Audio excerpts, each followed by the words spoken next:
CEO, ibinenta ang kanyang kumpanya, ang mga empleyado nakatanggap ng $240 million bawat isa.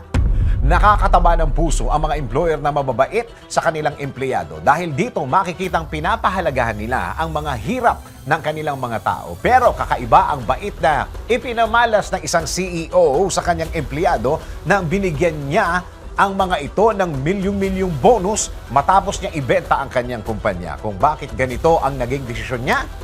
Eto, binenta ng 46 anyos na si Graham Walker ang kanilang family-owned company na nagkakahalaga ng $1.7 billion. At dahil dito, nabago niya ang buhay ng mga empleyado na nagtatrabaho sa kumpanya nila.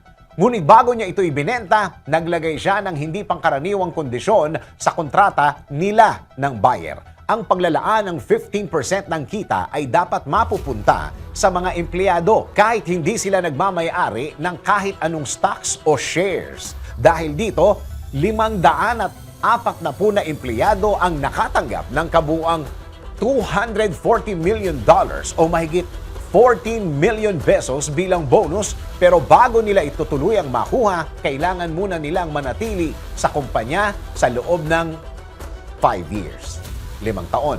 Paraan ito ni Walker para pasalamatan ang mga empleyado dahil sa kanilang katapatan sa kumpanya kahit napakaraming pagsubok ang dumaan.